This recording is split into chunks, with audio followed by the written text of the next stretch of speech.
Hello students, good evening. Online class में आपका स्वागत है। देखिए, हम चैप्टर नंबर 3 पढ़ रहे हैं और इस चैप्टर में हम वनस्पति जगत अर्थात प्लांटी जगत में के अंतर्गत हम ब्रायोफाइटा वर्ग के पादपों के बारे में पढ़ रहे हैं। चैप्टर 3 जिसका नाम है प्लांट किंगडम। इसमें ब्रायोफाइट और पादपों के ब्रायोफाइटा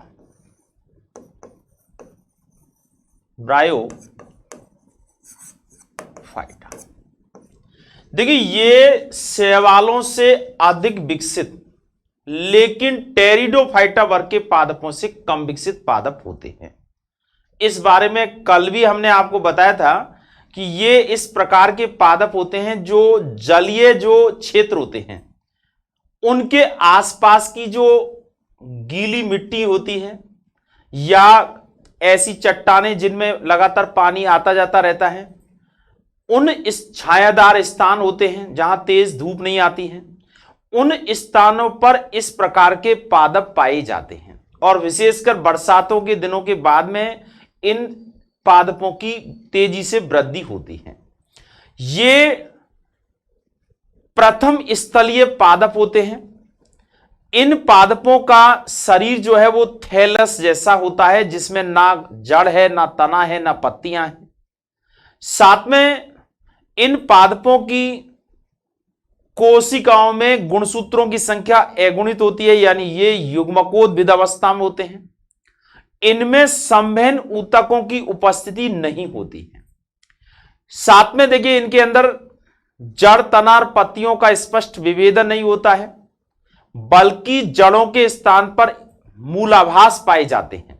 और ये मूलाभास एक कोष के भी होते हैं और बहुकोष के भी होते हैं, शाखित भी होते हैं और अशाखित भी होते हैं। साथ में ये इस प्रकार के पादप हैं जो पानी में भी रहते हैं, पानी के आसपास भूमि यानी स्थल पर भी रहते हैं। इसलिए इनको पादप जगत का उभयचर या जल स्थलचर के रूप में भी जाना जाता है। देखिए, इनकी ये सामान्य विशेषता है जो उनको आपको एक बार फिर देखिए।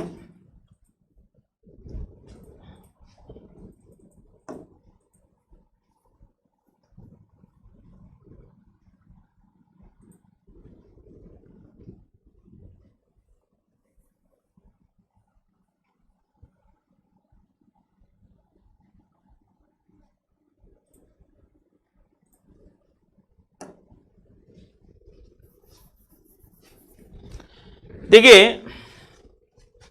यह प्रथम स्थलीय पादप है, तो इसे हम कह सकते हैं यह जो ब्रायोफाइटा जो वर्ग है, यह पहला ऐसा वर्ग है जो स्थल पर रहता है। क्योंकि इससे पहले के जो पादप होते हैं, ये पादप जो है ये पाए जाते हैं कहां पर? ये पादप पाए जाते हैं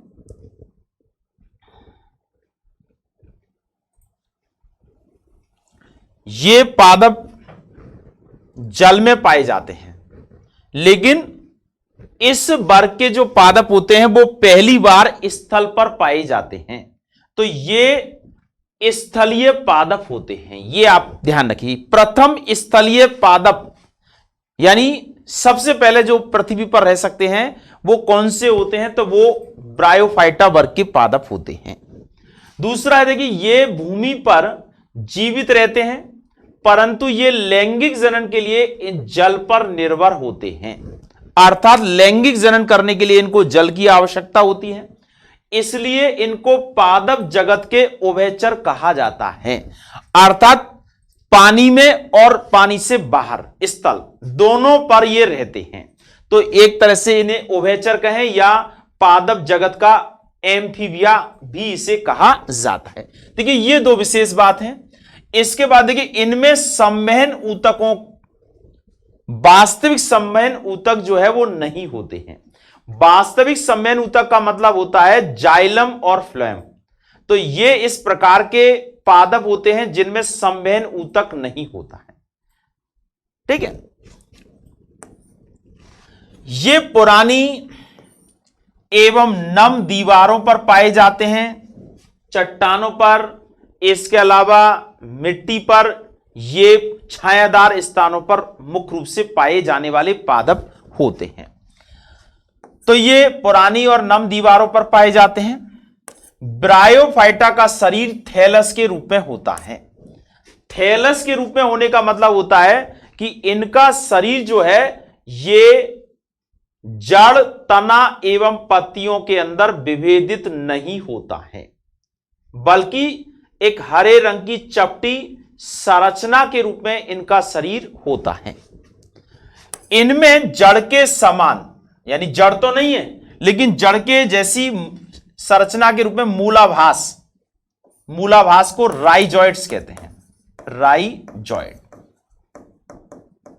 राइजॉइड्स तने के समान तनासम और पत्ती के समान पत्तीसम संरचनाएं पाई जाती हैं। इन पत्ती जैसी दिखने वाली संरचनाएं पाई जाती है, लेकिन वास्तविक जड़, तना और पत्ती का अभाव होता है। और इसमें ये जो राइजॉइड्स होते हैं ये एक कोष के भी होते हैं, बहुकोष के भी होते हैं, शाखित, यानी अलग अलग ब्रायोफाइटा के सदस्यों में इनकी संरचना अलग अलग होती है। इनमें कायिक जनन जो होता है वो विखंडन के द्वारा होता है, अर्थात जैसे ही इनके शरीर की लंबाई बढ़ती है, कहीं से बीच में से टूट जाता है, तो टूटा हुआ भाग जो है वो एक नया ब्रायोफाइटा पादप के रूप में परिवर्तित हो जाता है। ये जो ब्रायोफाइटा है इसको 3 वर्गों में वर्गीकृत किया गया है, यानी इनको कितने वर्गों में बांटा गया? 3 वर्गों में बांटा गया। आप इसका स्क्रीनशॉट ले लीजिए और इसे उतार लेना, क्योंकि ये महत्वपूर्ण बातें हैं जो इस वर्ग के पादपों के लिए लागू होती हैं।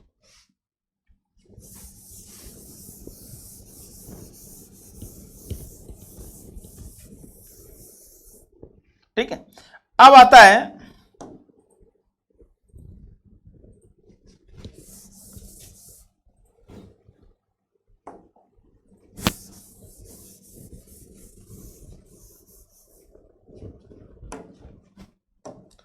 देखिए, इसको 3 वर्गों में जो बांटा गया है, एक तो होता है हिपेटिसी या हिपेटिकॉप्सिडा, हृदय जैसी आकृति की संरचना होती है तो उसको हिपेटिसिटी कहते हैं, हिपेटिसी या हिपेटिकॉप्सिडा। दूसरा है एंथोसेरोटॉप्सिडा कहते हैं, और तीसरा होता है मसाई, अर्थात इसे कहते हैं ब्रायोप्सिडा। यानी इसको 3 वर्गों में वर्गीकृत किया गया है। तो ये इस प्रकार की इनकी विशेषता होती है। अब देखिए, इनको अगर हम देखें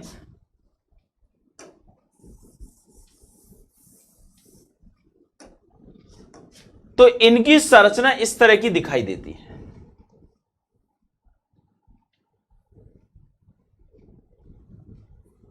ये एनसीईआरटी के अंदर इसी प्रकार की संरचना आपको दिखाई गई है, दी गई है। देखिए, ये रिक्सिया नाम का पादप है, और देखिए ये इसका थैलस है, और थैलस इस प्रकार का है। और इसमें देखिए ये जो पादप होते हैं इनमें लैंगिक जनन संरचना के रूप में, जैसा कि हमने कल भी आपको बताया था, आर्चिगोनियम होता है, जो आर्चिगोनियोफोर के अंदर होता है। यानी इसे कहते हैं ये तो है, ये तो है स्त्रीधानी, और इसको कहते हैं स्त्रीधानी धर।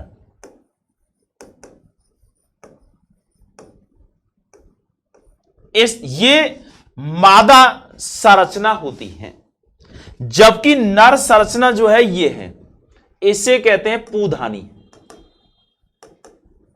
यानी एंथ्रीडियम, और ये एंथ्रीडियोफोर पर स्थित होती है। ये पूधानी है और ये पूधानी धर पर स्थित रहती है। अब देखिए, इसमें यहां पर ये जो संरचना है इसमें देख रहे हैं आप, ब्रांचेज हैं, ये एक तरह से ऊपर की तरफ की शाखाएं हैं, और ऐसी स्थिति में ये उपस्थित होता है। अब इसमें क्या होता है कि जब लैंगिक जनन की क्रिया होती है तो एक आपस में नर और मादा युग्मक मिल जाते हैं, और मिलने के बाद में एक द्विगुण संरचना का निर्माण करते हैं तो उससे कहते हैं बीजाणुद्भिद पीढ़ी।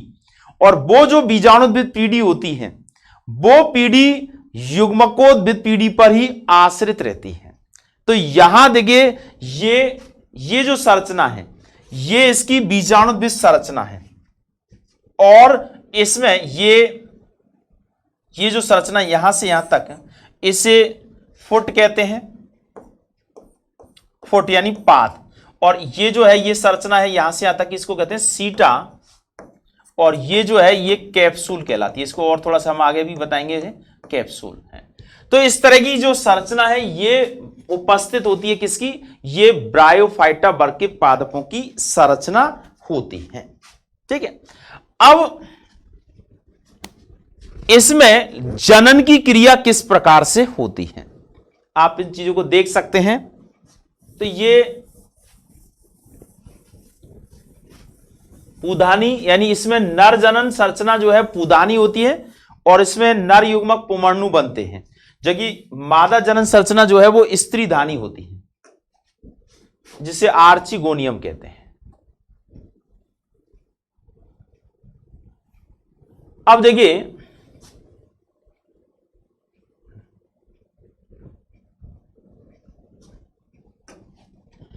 ब्रायोफाइटा को पादप जगत के उभयचर भी कहते हैं क्योंकि ये भूमि पर जीवित रहते हैं परंतु लैंगिक जनन के लिए जल पर निर्भर रहते हैं। ये नम छायादार पहाड़ियों पर पुरानी और नम दीवारों पर पाए जाते हैं। इनका शरीर थैलस के रूप में होता है जिनमें जड़ के समान मूलाभास, समान तने के समान तनासम और पत्ती के समान पत्तीसम संरचनाएं पाई जाती हैं। इनमें वास्तविक समय ऊतकों का अभाव होता है। ठीक है, अब आता है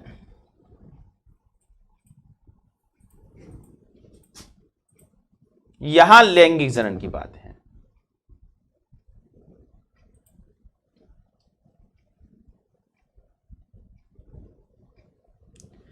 देखिए इसमें कायिक जनन विखंडन के द्वारा होता है। अब यहां विशेष रूप से हाईलाइट कर रहे हैं लैंगिक जनन। देखिए लैंगिक जनन देखिए कि अगुणित युग्मकोद्भिद पादप में नर लैंगिक अंग को पुधानी कहते हैं, एंथ्रीडियम, जिसमें समसूत्री विभाजन के द्वारा पुमर्णु अर्थात नर युग्मक बनते हैं जो अगुणित होते हैं। मादा लैंगिक अंग जो है वो स्त्रीधानी कहलाती है जिसमें अगुणित अंड बनते हैं और पुमंग यानी पुमंग को पुमाणु कहा जाता है, अपने पुमाणु कहते हैं। पुमाणु वह अंड के संलयन से युग्मनज बनता है और युग्मनज से एक बहुकोषीय बीजाणुद्भिद विकसित होता है, यानी बीजाणुद्भिद संरचना विकसित होती है जो कि द्विगुणित होती है। इसमें पाद, सीटा और कैप्सूल में संरचना उपस्थित होती है। अभी हमने चित्र में बताया था पाद, सीटा और कैप्सूल नाम की संरचना होती है। और बीजाणुद्भिद में अर्धसूत्री विभाजन होता है जिससे अगुणित बीजाणु बनते हैं और ये अंकुरित होकर के अगुणित नया पादप जो है विकसित कर लेते हैं। तो इनमें जो लैंगिक जनन की जो क्रिया होती है ये क्रिया इन पुमर्णु पुधानी और स्त्रीधानी से बनने वाले पुमर्णु और दूसरी संरचना जो होती है वो अंडकोश का, इन दोनों के संलयन से ये क्रिया होती है। अर्थात इसमें जो युग्मकोद्भिद पादप होता है उस पर बीजाणुद्भिद पादप जो है वो आश्रित रहता है और बीजाणुद्भिद पादप में जो कैप्सूल वाला भाग होता है उसके अंदर जो ऊतक होता है उसमें अर्धसूत्री विभाजन होता है और उस अर्धसूत्री विभाजन से क्या बनते हैं, अगुणित बीजाणु बनते हैं और ये बीजाणु जब अंकुरित होते हैं तो उससे एक नया पौधा विकसित हो जाता है। तो अब देखिए ये किस प्रकार की संरचना है, आप इसे भी स्क्रीनशॉट लेकर के और लिख सकते हैं क्योंकि ये भी महत्वपूर्ण है।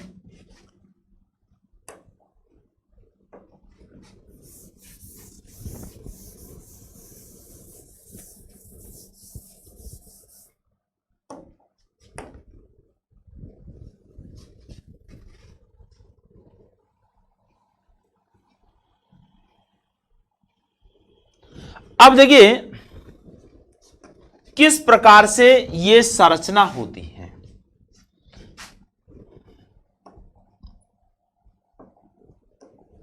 ये एक रिक्सिया का पादप है और ये इसका थैलस है।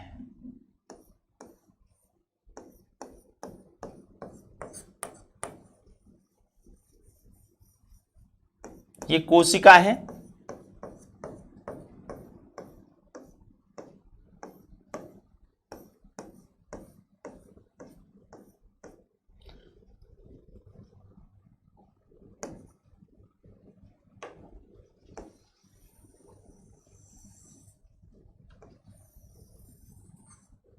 इसमें ये केंद्रक है।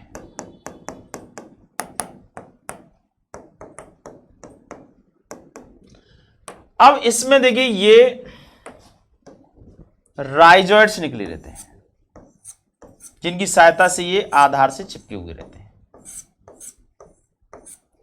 अब इसमें क्या होता है, यहां पर ये पूधानी बनती है।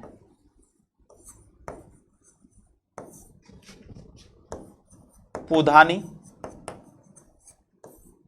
और यहां पर बनती है स्त्रीधानी।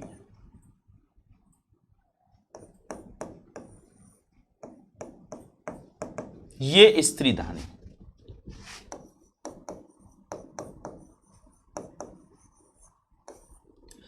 इनमें ये जो स्त्रीधानी है, ये इस प्रकार की संरचना होती है।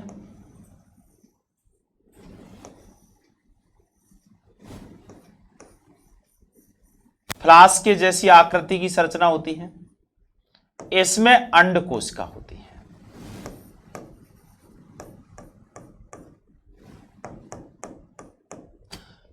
और ये जो संरचना देखिए, इसमें इसे तो कहते हैं अंड। ये है अंडधा नाल कोशिका। इसको कहते हैं गिरीवा नाल कोशिका, जो कि संख्या में 4 होती है। ये तो है स्त्रीधानी। और यहां ये जो है, ये इस तरह की संरचना होती है।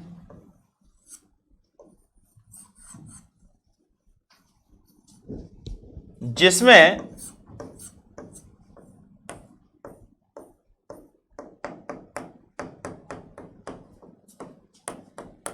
परमाणु बनते हैं। तो ये तो है पूधानी। अब देखिए, इस पूधानी से इस तरह की ये परमाणु बनते हैं, जिनको एंथ्रोजॉइड बोलते हैं। एंथ्रोजॉइड यानी नर युग्मक है ये। अब ये नर युग्मक जब परिपक्व हो जाते हैं तो यहां से ये जल की सहायता से इसके अंदर यहां पहुंच जाते हैं, जल के माध्यम से।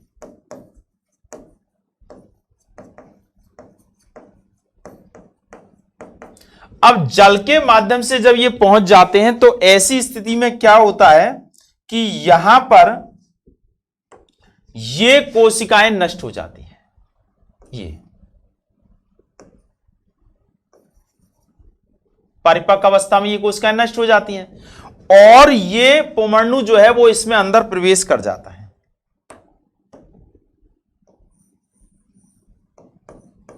और इन दोनों के केंद्रक आपस में क्या हो जाते हैं, मिल जाते हैं, अर्थात निषेचन क्रिया हो जाती है। निषेचन हो गया। अब देखिए, इसमें निषेचन होने के पश्चात यहां पर एक गोल संरचना, अर्थात यहां पर ये युग्मनज तैयार हो जाता है। युग्मनज जो कि 2n होता है। अब इसमें ये सारी चीजें यहां हो रही हैं तो इससे एक संरचना बन जाती है जो कि इस प्रकार की होती है।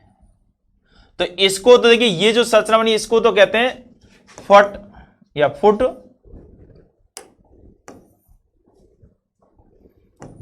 कहते हैं, पाद, इसको सीटा कहते हैं और इसको कहते हैं कैप्सूल।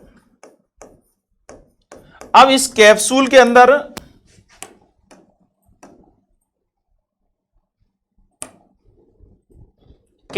अंदर बीज बन जाता, अर्धसूत्री विभाजन होता है और ये बीजाणु बन गए हैं, बीजाणु। इनके द्वारा नया पादप, यानी ये जो है ये एक नए पौधे को जन्म दे देते हैं।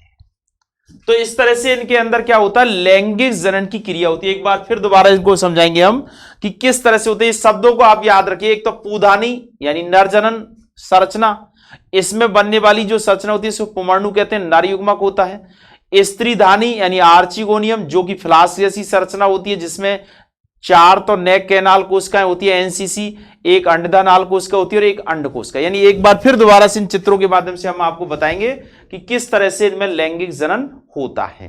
ठीक है, तो ये ब्रायोफाइटा वर्ग के पादप जो होते हैं ये भी 2 प्रकार के होते हैं। एक तो होते हैं मॉस और एक होते हैं लीवरवर्ट। तो इन दोनों के बारे में हम बताएंगे और अंतर भी करवाएंगे। ठीक है, तो आज आपने ब्रायोफाइटा वर्ग के पादपों के महत्वपूर्ण लक्षणों के बारे में जान लिया है और अब हम इनका लैंगिक जनन और एक बार विस्तार से समझाएंगे। ठीक है, तो आप घर रहते हुए अच्छे से पढ़ाई कीजिए और कोई चीज समझ में नहीं आती तो आप हमसे पूछ सकते हैं। आज के लिए इतना ही, ओके।